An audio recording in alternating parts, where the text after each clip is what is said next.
A massive earthquake has hit Taiwan, causing damage and knocking out power to tens of thousands of people. It is the strongest earthquake in 25 years and was centered near the city of Hualien on Taiwan's eastern coast. At least 9 people have been killed and more than 900 confirmed injured. Government officials say over 70 people are trapped after dozens of buildings and tunnels collapsed. The powerful quake initially prompted tsunami warnings for Japan and the Philippines, but those were later withdrawn. A serene spring morning in Taipei, interrupted by the biggest earthquake to strike Taiwan in 25 years. On Taiwan's rugged east coast, the city of Hualien was the worst hit. There, falling rocks killed a hiker, and violent shaking has damaged dozens of buildings. Some were left on the verge of collapse, with shocked residents warning each other not to touch stray electric wires. There's nothing we could do. Everything fell down. Everything collapsed.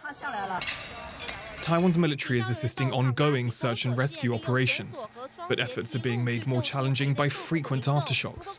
2 since the main quake have been stronger than magnitude 6.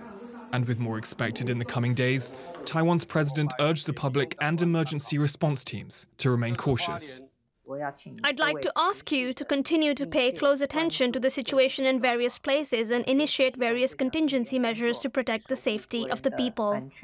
The powerful tremor triggered tsunami evacuation warnings in Japan and the Philippines. Some waves hit Japan's southwestern Okinawa prefecture within an hour of the quake, but warnings were later lifted in both countries with no major damage reported. GW's correspondent James Chater in Taipei explained the challenges facing rescue workers. Yeah, well, for context, this is a city on Taiwan's eastern coast. You saw in my report there some of the imagery of the geography, really, and the coastline and what it looks like. This is an area where a lot of these cliff faces, really dramatic cliff faces, kind of fall into the sea. And this is where we're hearing now reports later in today that some 50 people are missing in a mountainous national park just north of Hualien, actually, and rescue operations to find those people who are ongoing.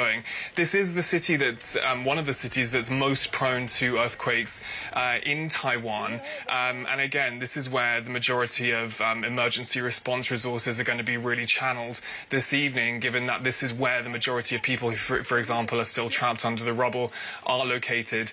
And it's also, of course, where the majority of deaths have been reported. Again, as I mentioned in that report, aftershocks have continued during today. We've had some more than 50 or so in the 4 hours immediately after the earthquake, and authorities are warning and urging caution that more aftershocks could come in the coming days, complicating those rescue efforts further. Now, Taiwan lies on the Pacific Ring of Fire, well known for being an earthquake hotspot, and as a result, it does have measures in place to protect against them. How well did preparations hold up in this quake?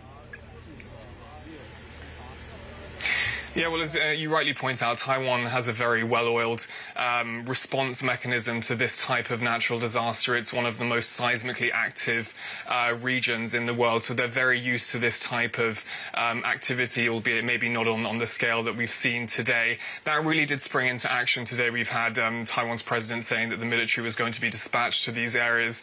And of course, I mean, this is something that Taiwan has had to really learn from past experiences. We saw in 1999, this was a really critical moment for Taiwan, where a really powerful earthquake about the same magnitude we saw today killed some 2,000 people and left tens of thousands of buildings damaged. And it was really after that moment that we saw more stringent regulation come into force in Taiwan for earthquake-proof infrastructure. And, you know, although we have seen a pretty significant degree of damage today, it's fair to say that, you know, without those experiences, without that inbuilt knowledge that Taiwan has to deal with this type of natural disaster, the situation could have been much worse. And what kind of international response have we seen? Well, a number of countries were really concerned that they were going to be in some way implicated in the immediate aftermath of this earthquake. This earthquake was powerful enough that it was felt in Shanghai. And of course, as I mentioned in that report, tsunami evacuations warnings were issued in Japan and the Philippines, again, later withdrawn. And it seems that no major damage has been reported in either of those countries. But of course, the attention now really turns to those rescue efforts in Taiwan. A number of countries have said that they're willing to provide disaster relief to Taiwan if the government here says it's required. Thank you so much for that. That is James Chater for us in Taipei.